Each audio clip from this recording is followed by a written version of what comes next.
Buenos días, hermanas. Vamos a continuar con nuestro estudio de Apocalipsis y el día de hoy vamos a ver los dos testigos. Vamos a dar antes un resumen de lo que vimos en el tema anterior. Y la semana pasada hablamos acerca de estos 42 meses.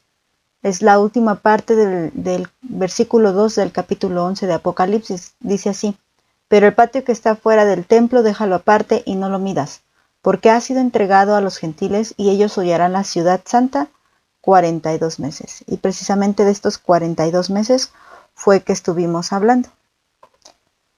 Decíamos y hacíamos, ¿verdad?, operaciones para que nos salieran los días, los años, y entonces llegamos a un equivalente. 42 meses es igual a 1260 días o a 3 años y medio, 1290 días para ser exactos. Porque también esa cifra de 1290 va a aparecer en la palabra de Dios. Entonces, si dividimos 42 meses entre los 12 meses del año, nos sale exactamente 3 años y medio. Y vimos unas citas paralelas para hablar acerca de estas cifras, los 1260, 1290 y 3 años y medio. La encontrábamos en Daniel 7, 24 y 25, donde nos hablaba de tiempo, tiempos y medio tiempo. Hicimos también esta operación. Tiempo es igual a un año, tiempos es igual a 2 años y la mitad de un tiempo es igual a medio año, lo que nos da 3 años y medio. Y la misma operación que habíamos realizado, ¿no? Entonces también otra cita paralela es Apocalipsis 12, 14, que nos vuelve a hablar del tiempo, tiempos y la mitad de un tiempo. También Apocalipsis 12, 6 nos habla de 1260 días. Hacíamos esa operación. Apocalipsis 12, 6 nos habla nuevamente de 42 meses. Y nos fuimos al libro de Daniel.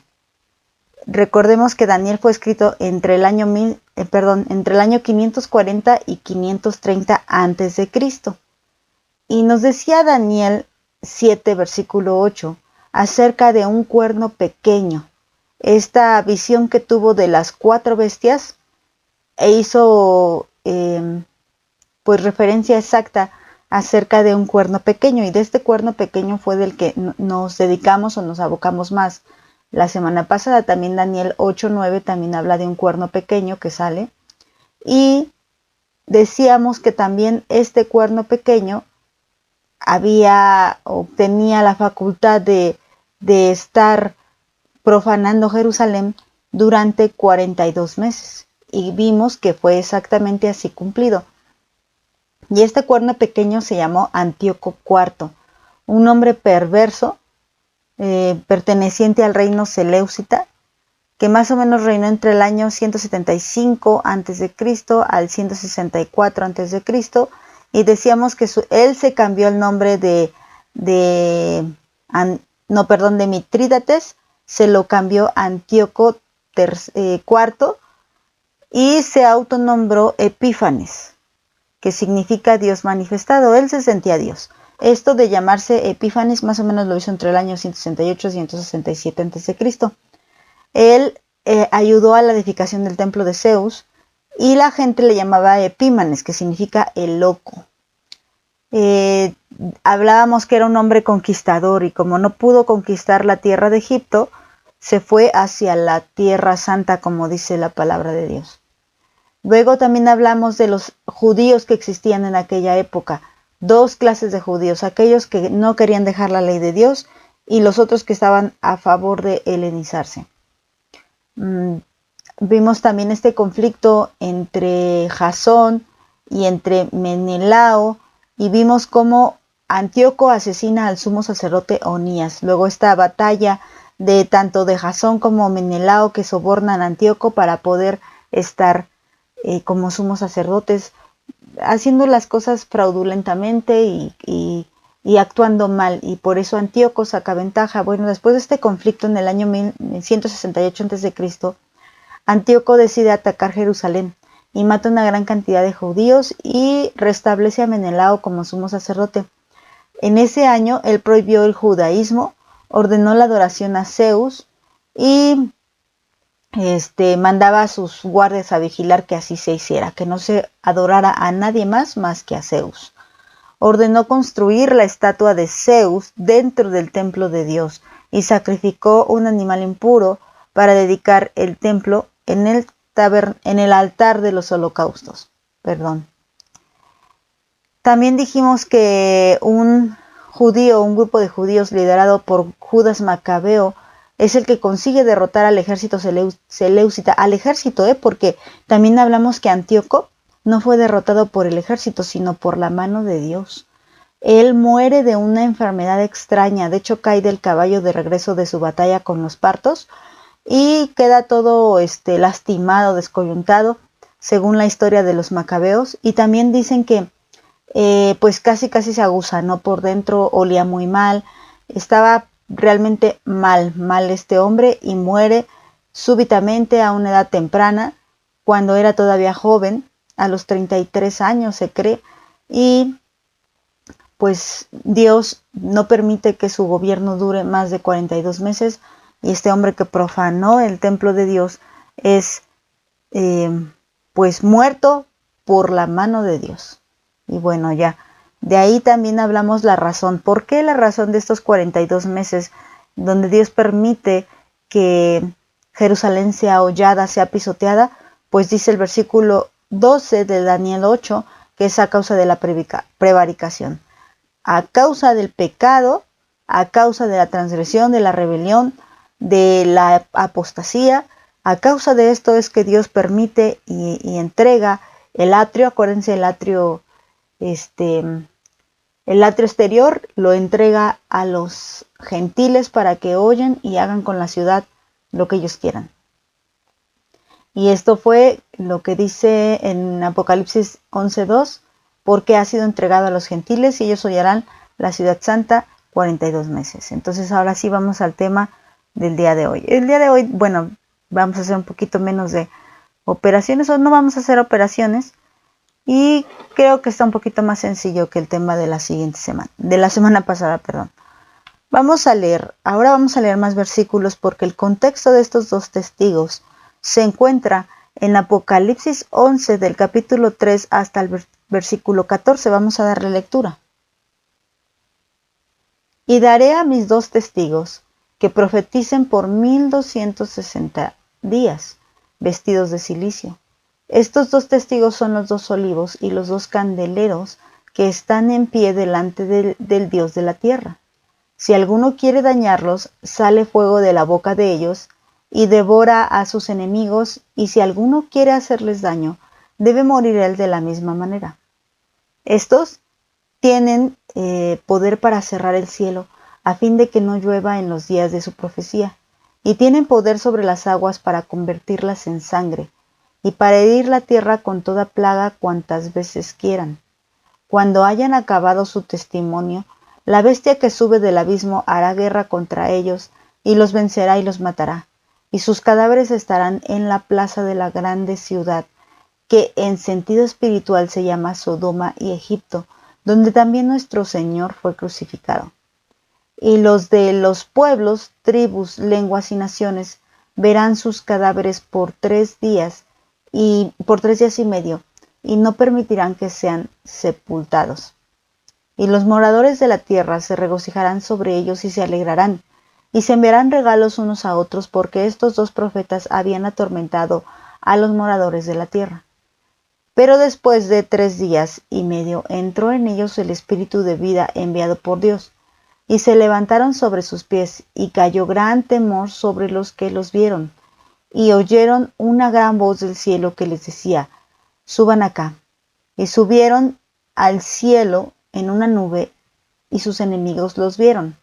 En aquella hora hubo un gran terremoto, y la 10ª parte de la ciudad se derrumbó, y por el terremoto murieron un número de 7,000 hombres.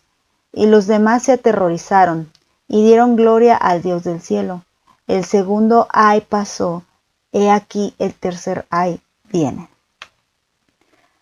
Y el día de hoy nos vamos a enfocar únicamente al versículo 3. Tengan paciencia, yo sé que muchas ya quieren saber todo el significado, o que ya se lo saben incluso, gracias a Dios.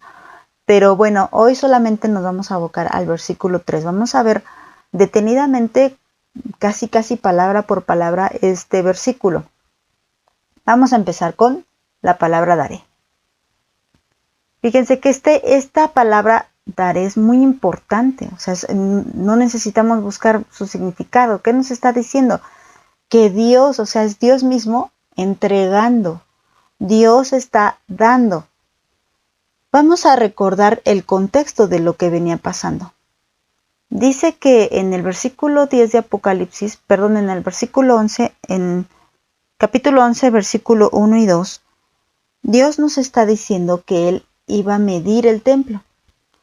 Es como si la hora de algún juicio llegara, como lo hemos estado estudiando. Y también nos dice la palabra de Dios que Jerusalén iba a ser pisoteada. Mientras esto está pasando, Dios da algo. Podríamos decir que para el terrible tiempo que se estaba presentando, al menos si fuera yo ya no daría nada. Pero gracias a Dios que no se trata de lo que yo daría, sino de lo que Dios da. Aún así, a pesar de todo, a pesar de que Jerusalén va a ser hollada, Dios va a proveer algo. Dios va a dar algo. ¿Y qué es lo que va a dar? Bueno, vamos a continuar con la siguiente palabra. Dice, yo daré a mis, me voy a quedar en mis. Y aquí es algo bien importante. Él dará algo suyo. No va a dar algo que no le pertenezca, pero aquí es bien importante que dice mis. Él está estableciendo que aunque lo va a dar como una provisión para ese tiempo. Recuerden que seguimos hablando de los 42 meses. Él va a dar esa provisión. Durante ese tiempo, Él dice, no dejan de ser míos. Y al decir que son suyos, también nos está diciendo que los va a cuidar, los va a sustentar, les va a proveer todo lo necesario, los va a proteger. Él dice, yo voy a dar a mis, y entonces ya nos vamos con la siguiente parte, a mis 2 testigos. Pero es importante que entendamos esto.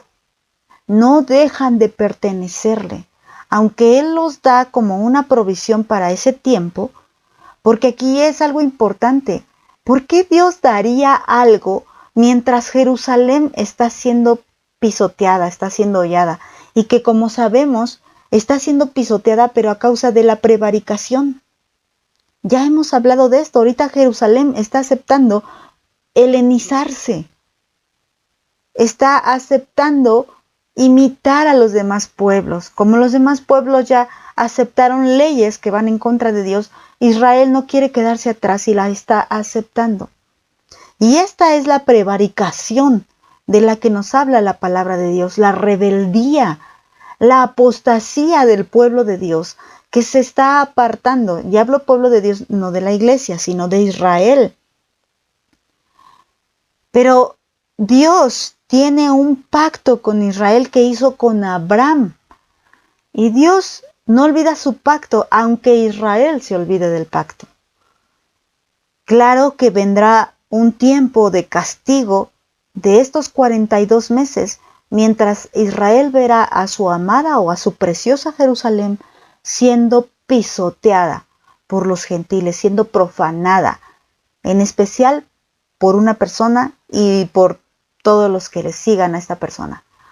Pero Dios dará una provisión más con un propósito, porque recuerda que el Señor no quiere que nadie se pierda, sino quiere que todos procedan al arrepentimiento. Y entonces es por eso que Él va a dar algo que es suyo, algo que le pertenece, pero al decir que es suyo también lo sustenta. Pero también al decir que lo da, quiere decir que va a dejar que algo suceda. Y aquí es donde la palabra o las 2 palabras, 2 testigos, nos dan como una clave de lo que va a suceder desde el inicio.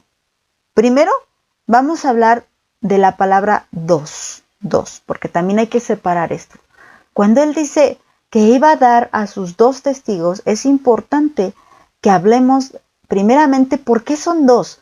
¿Por qué no 3? ¿Por qué no 1? ¿Por qué no 5? Y la respuesta la tenemos en la misma Biblia. Recuerden que nadie está autorizado para interpretar la palabra de Dios sino la mismísima palabra de Dios. Nadie puede decir, bueno, esto significa esto sacándolo de otra fuente. La Biblia, por eso es un libro completo. A la Biblia nada le hace falta. Y la Biblia se interpreta a sí misma. Entonces, cuando nosotros vemos que nuestro Dios está dando 2 testigos, nos podemos ir a Deuteronomio 19:15 y vamos a encontrar esta indicación que da, es una repetición de la ley que da Moisés al pueblo. Dice así: no se levantará un solo testigo contra un hombre por cualquier iniquidad o por cualquier pecado que haya cometido. El caso será confirmado por el testimonio de 2 o 3 testigos. Era común establecido que fuera de 2 o 3. Así que el mínimo para poder hablar y para que su testimonio fuera válido, el mínimo eran 2 personas. Entonces aquí está diciendo nuestro Dios: yo voy a enviar 2 testigos. Y como nos está diciendo aquí Deuteronomio, este es el mínimo para que alguien pueda testificar algo. Y fíjense, ¿qué puede testificar? Algo que algún delito, con referencia a algún delito, o tal vez podría ser algo que vieron, algo que presenciaron. A lo mejor tener una acusación directa contra alguien, o a lo mejor no, pero tenían que ser mínimo 2 testigos. Y por eso Dios dice: yo voy a dar a mis 2 testigos. O sea, ellos van a servir primero para una cosa, para hablar de Dios. Y segundo, para hablar contra la humanidad. ¿Y por qué les digo contra la humanidad? Mismo Apocalipsis nos está diciendo que ellos atormentaban a los hombres. Lo vamos a dejar para después, pero ellos atormentaban a esos hombres. ¿Por qué? ¿Cómo atormentaba Juan el Bautista a Herodes? Pues marcándole su pecado. Entonces, estos 2 testigos vienen a cumplir una función similar a la de Juan el Bautista, que era preparar lo que viene. Y ellos iban a hablar en contra de la humanidad, pero iban a hablar el testimonio de Dios. Estas 2 funciones. Tal vez podrías decir, bueno, esta es una cita del Antiguo Testamento, ¿cómo podemos confirmarla con el Nuevo? También tenemos, de hecho tenemos varias, pero nada más escogí una. Mateo 18, versículos 15 al 17. Lo voy a leer en la versión La Biblia de las Américas. Y dice así: si tu hermano peca, ve y repréndelo a solas. Si te escucha, has ganado a tu hermano. Pero si no te escucha, lleva contigo a 1 o a 2 más, para toda palabra sea confirmada por boca de 2 o 3 testigos. Y si rehúsa escucharlos, dilo a la iglesia. Y si también rehúsa escuchar a la iglesia, sea para ti como el gentil y el recaudador de impuestos, que sea gentil o publicano. Entonces dice el Señor: si un hermano peca contra ti, ve y repréndelo tú a solas, y si no quiso escuchar, ve por otra persona. ¿Por qué? Porque entre la otra persona y tú ya son 2. O ve por otros 2 para que sean 2 o 3 testigos. Nuevamente, la misma indicación. No se cree ninguna acusación por el testimonio de un solo testigo. Esto es para evitar chismes. Pero quise poner todos estos 3 versículos porque, miren, como dice desde el principio, si tu hermano peca, ve y repréndelo, y si te escucha, has ganado a tu hermano. Pero si no te escucha, y esto es bien importante, Dios ya ha hablado de muchas formas. Nos dice Hebreos que habló de muchas maneras y ahora nos habla a través de nuestro Señor Jesucristo. Y no han querido oír de ninguna manera. El mundo no quiere oír de ninguna forma. Dice que los cielos cuentan la gloria de Dios y la gente no quiere ir ni a los cielos, ni a la piedra, no me refiero a piedra como imágenes, sino a la roca. Dice que si nosotros cayéramos, las piedras hablarían. No han querido oír ni la evidencia, no han querido oír a nuestro Señor Jesucristo, no han querido oír la palabra de Dios, la Biblia, no han querido oír la predicación de muchos hermanos, no han querido oír de ninguna manera. Entonces ha llegado un tiempo en el que el Señor trae sus 2 testigos, que hablarán en contra de la humanidad, en contra de su pecado, haciéndoles ver ¿En qué están mal? ¿En qué están mal?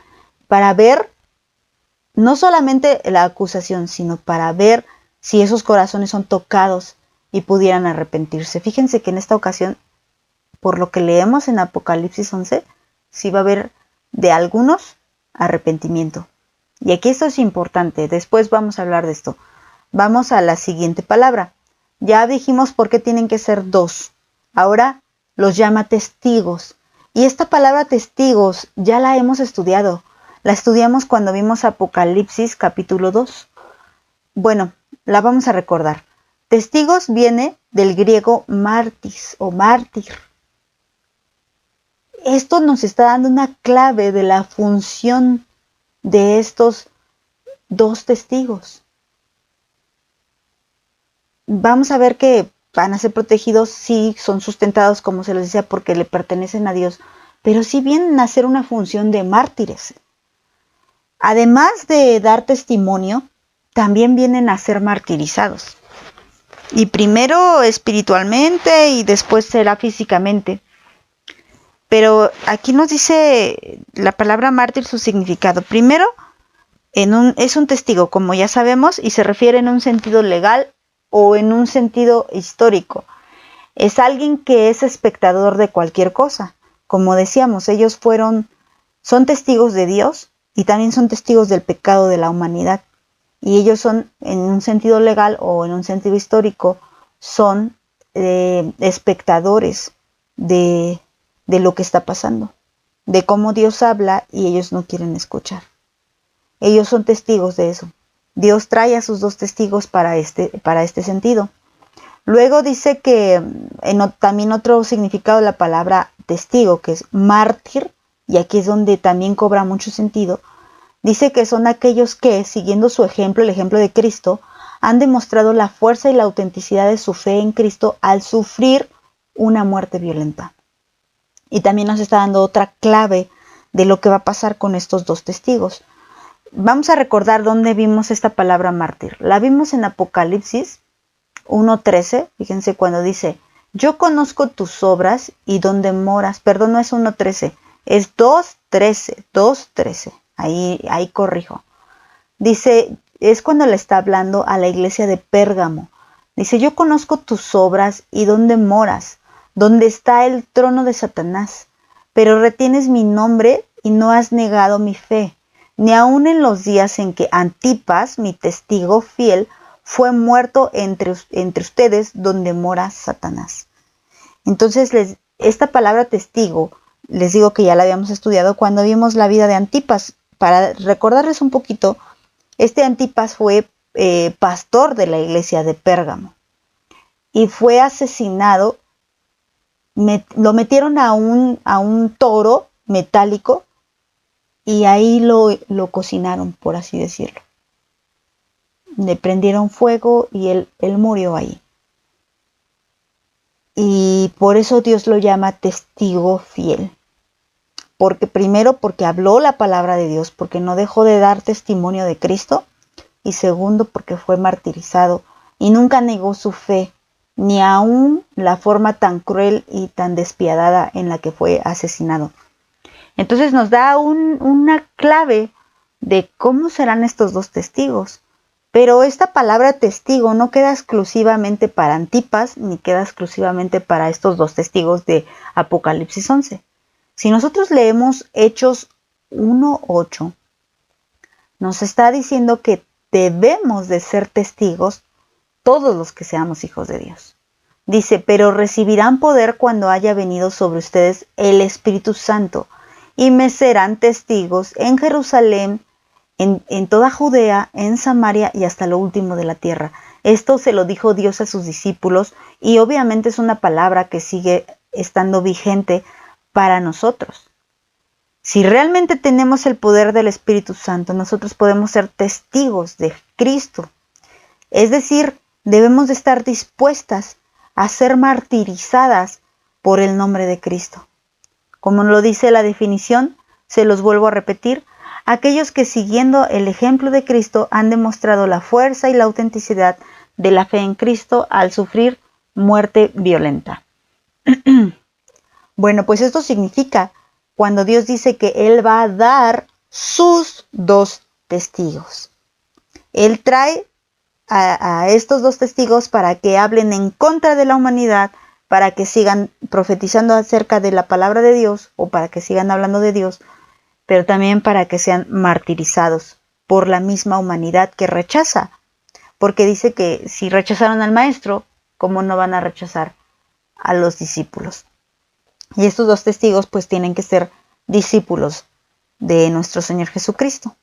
No hablaremos hoy de su identidad, vamos a dejarlo para después. Pero bueno, vamos a continuar. Apocalipsis 11:3 también nos dice que estos 2 testigos tendrán una función en específico, que ya prácticamente la hemos estado viendo, que es profetizar. Daré a mis 2 testigos que profeticen. Y nos está repitiendo. Ya sabemos que los testigos pues dan testimonio de lo que ellos fueron espectadores. Ellos ven cómo Dios habla y cómo la humanidad no quiere escuchar. Y esa es su función. Esa es su función. Tienen que estar profetizando. Y si nos vamos al significado de la palabra profetizar, puede ser muy lógica, pero quiero hablar de ella. Dice, entre otros significados, de hecho no puse todo, dice hablar por inspiraciones divinas, predecir eventos futuros pertenecientes al reino de Dios. Pero dice también que una profecía sirve para varias cosas. 1, para enseñar. La profecía fue dada por Dios para enseñarnos su palabra, no necesariamente para hablar algo del futuro. Nosotros, por ejemplo, en este momento yo les estoy profetizando, les estoy enseñando su palabra. Y cuando ustedes hablan a los demás la palabra de Dios, ustedes también están profetizando, enseñan la palabra de Dios. El profeta llevaba el mensaje de Dios al hombre. Esto es lo que hace el profeta. Recuerden que el sacerdote llevaba, intercedía entre el hombre y Dios. O sea, era como en otra dirección. El profeta es de arriba hacia abajo y el sacerdote de abajo hacia arriba. Entonces, bueno, el profeta enseña. La profecía sirve para refutar, para decir que algo está mal, para contradecir. Por ejemplo, había gente que decía cosas en contra de la palabra de Dios, cosas como doctrinas equivocadas, como lo estamos viendo en Primera de Juan. Y la palabra de Dios, la profecía, lo que tú dices cuando predicas, sirve para refutar, para contradecir esto que se está diciendo. También sirve para reprender las obras del mal, para hablar en contra, como Juan el Bautista hablaba en contra del pecado de Herodes. Así también sirve para reprender, sirve para amonestar. Y cuando sacan la tarjeta de la amonestación es abusado, abusado. ¿Por qué? Como una advertencia, porque estás actuando mal. Para eso sirve la profecía. Dios habló también en el tiempo antiguo a través de sus profetas y hubo gente que se arrepintió. Vamos a ver hoy un ejemplo. También otra función de la profecía es consolar. Ahora que hemos estado estudiando Apocalipsis, les decía, si nosotros estamos en el camino de Dios, esta profecía no nos da miedo. Esta profecía no nos refuta. ¿Por qué? Porque nosotros creemos lo que dice la profecía y no estamos creyendo algo contrario. Sí nos reprende muchas veces, claro que sí, porque estamos en algunas áreas no estamos cumpliendo como deberíamos de cumplir, en el sentido de que tal vez estemos permitiendo pecado en nuestra vida. Pero también nos da mucho consuelo, porque sabemos que el Señor viene, porque el Señor terminará su obra, porque sabemos que el Señor nos tomará para sí, nos llevará al cielo con Él, nos llevará a esas moradas celestiales que está preparando para con nosotros. Y bueno, para esto sirve la profecía.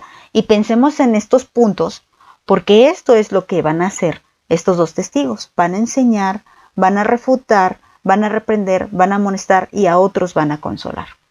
Les digo que en esta ocasión la profecía de estos 2 testigos, aunque la mayoría de la gente está perdida, habrá unos cuantos que sí se arrepentirán.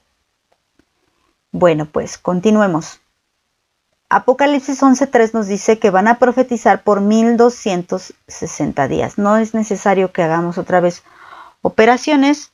Nada más recordamos que 1260 entre 30 es igual a 42 meses. ¿De qué nos está hablando? Nos dice la palabra de Dios en Apocalipsis 11:2 que el patio sería dado a los gentiles y que la santa ciudad, que Jerusalén, sería hollada por 42 meses. Nos está diciendo que mientras esto suceda, entonces los dos testigos van a estar profetizando. Mientras la santa ciudad sea profanada, los testigos estarán testificando. Ellos fueron dados por 1260 días. 1260 días, que son exactamente igual a los 42 meses del que nos habla la palabra de Dios. Y por último, para terminar ya con la clase del día de hoy, dice la palabra que estos dos testigos tendrían que estar vestidos de silicio. Y aquí no hay mucho que pensar, fíjense. El silicio era usado para vestir luto, para vestir de luto o de lamento. Aquí va a ser necesario que vayamos a otra cita bíblica. Vamos al libro de Jonás, al capítulo 3, vamos a leer desde el versículo 1 hasta el versículo 6, para que nos demos una idea de por qué estos dos testigos tienen que estar vestidos de silicio.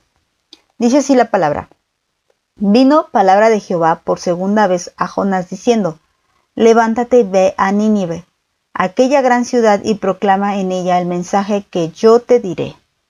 Y se levantó Jonás y fue a Nínive, conforme a la palabra de Jehová, y era Nínive ciudad grande en extremo, de 3 días de camino.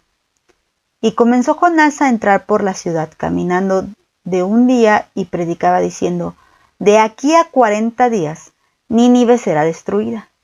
Y los hombres de Nínive creyeron a Dios y proclamaron ayuno, y se vistieron de silicio desde el mayor hasta el menor de ellos.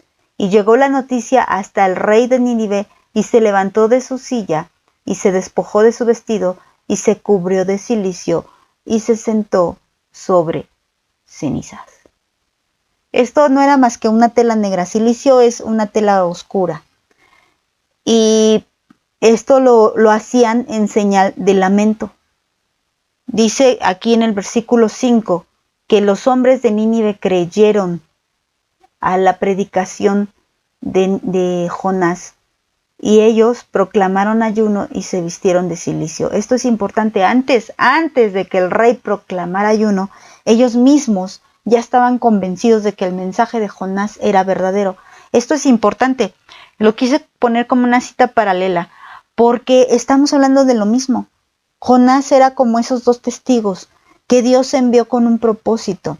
Vean cómo se cumple la palabra, porque Dios no quería destruir a Nínive. Cuando Dios manda a Jonás a predicar a Nínive, que ya para el capítulo 3 ya sabemos que Jonás no quería y que luego se rebeló, se fue en otra dirección, y bueno, ya para el punto es que en el capítulo 3 Jonás ya cumple con la voluntad de Dios. Y él entra a la ciudad y empieza a caminar y a predicar: de aquí a 40 días Nínive será destruida. Y esta puede ser un poco parecida a la predicación que estarían diciendo estos dos testigos. El juicio de Dios viene. Esto es lo que está diciendo Jonás. Por su pecado, por su prevaricación, el juicio de Dios viene. Y por eso es posible que esta predicación de estos dos testigos sea tan molesta para esta gente.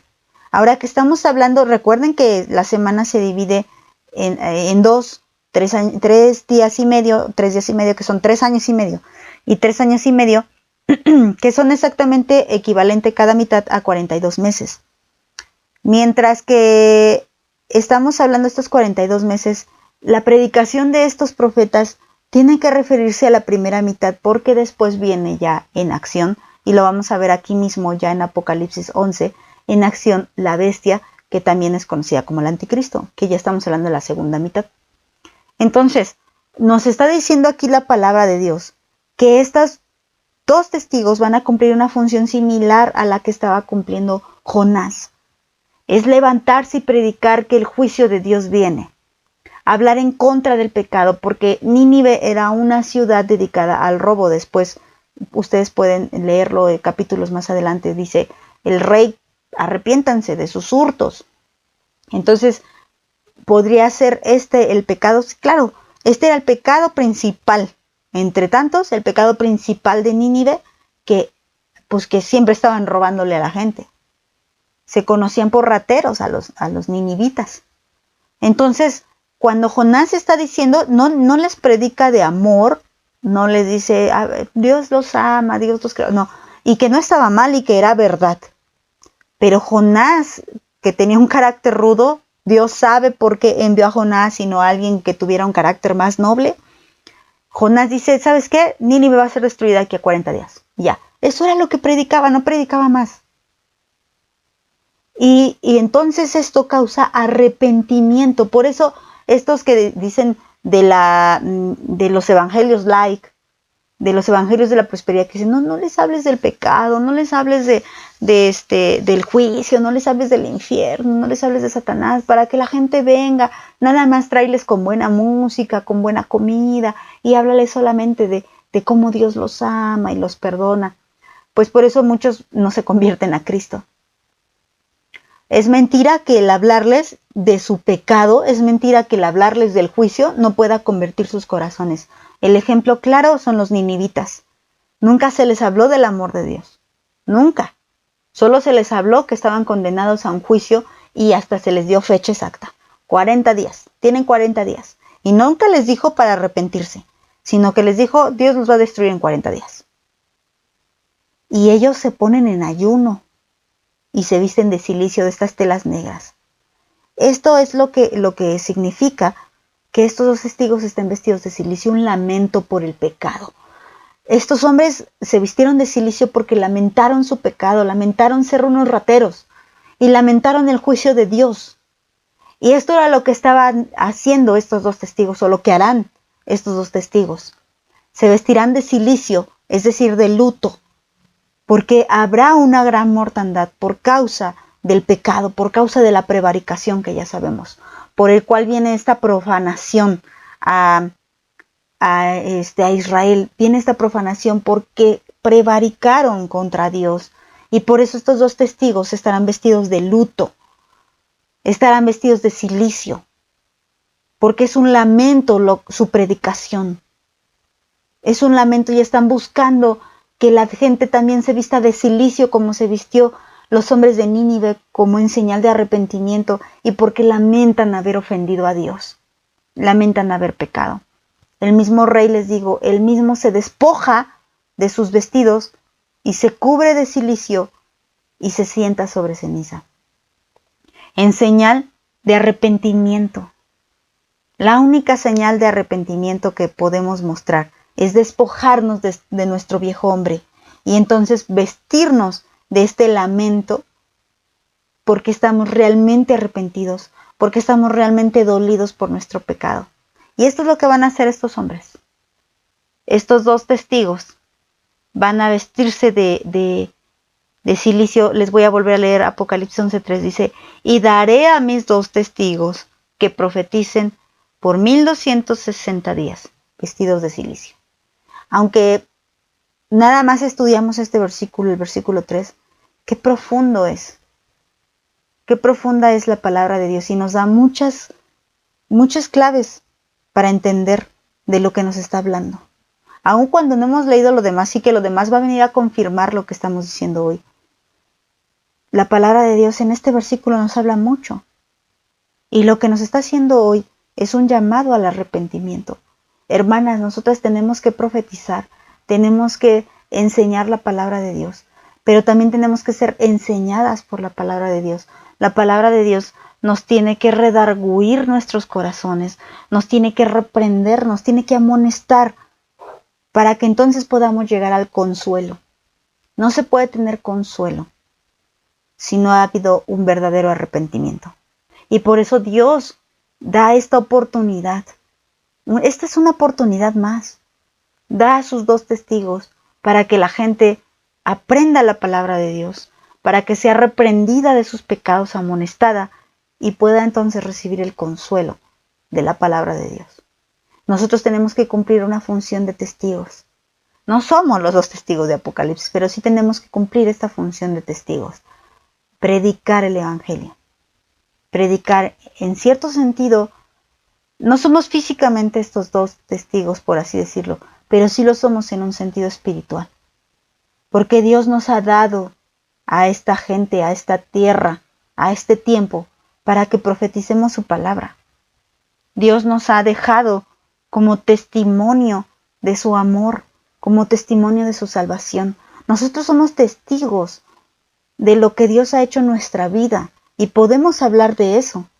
Pero también les voy a decir que somos testigos del pecado y de la apostasía que hay dentro de la misma iglesia, del pecado de Israel, como lo podemos ver en las noticias, del pecado del resto de los gentiles que no quieren recibir la palabra de Dios. También tenemos en sentido espiritual esta función de ser testigos de Dios y que tenemos que estar profetizando. Les digo que no somos en específico esos testigos porque estos tienen un tiempo, 1260 días. Tienen un tiempo en específico que como no es un tiempo ficticio, como tampoco fue un tiempo ficticio el de Daniel. Lo vimos a través de la vida de Antíoco, se cumplieron los 42 meses en Antíoco. Asimismo se cumplirán estos 42 meses en estos testigos, en la Jerusalén hollada y en el Anticristo. Vamos a dar gracias a Dios, hermanas. Señor Jesucristo, no cabe duda que eres un Dios de amor.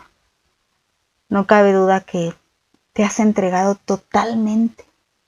No escatimaste ni a tu propio Hijo. Y ahora, en tu palabra aprendemos que sigues dando la oportunidad de arrepentimiento. Sigues dando la oportunidad de volver a ti, Señor. No te cansas de amar, Señor. No te cansas. Eres un Dios santo, pero eres un Dios misericordioso. Sé que tu juicio se cumplirá al pie de la letra, pero también sé que tú seguirás dando oportunidad para que más gente se arrepienta, para que más vengan a ti. Y tú sabes quiénes son tus hijos y no permitirás que ninguno de ellos falte. Darás tiempo al arrepentimiento. Darás tiempo para que nos volvamos a ti, Señor.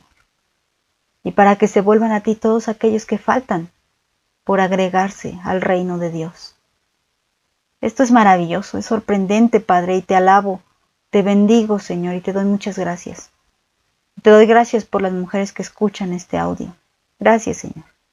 Gracias porque tú has puesto en su corazón el estudiar, el escudriñar tu palabra, el que sean reprendidas y amonestadas por tu palabra, también las bendice. Gracias, Señor, porque nos sigues hablando y no dejas de darnos tu espíritu, porque no dejas de darnos tu palabra, porque tú no te equivocas, porque tú acomodas los tiempos, de tal forma que podamos adorarte, que podamos alabarte en todo momento, Señor. Yo te bendigo por la vida de mis hermanas que escuchan esto. Te bendigo por las mujeres que lo escuchen y aún no sean hijas tuyas, para que sean reprendidas, amonestadas por la palabra y procedan al arrepentimiento y puedan tener también el consuelo de la palabra de Dios. Señor, toca más corazones y abre nuestra boca para que profeticemos, para que no callemos, para que demos testimonio de ti y de tu preciosa salvación, Señor. Te doy muchas gracias por este tiempo y por esta clase que eres tú el que la imparte, Señor. Gracias en el nombre de nuestro Señor Jesucristo. Amén.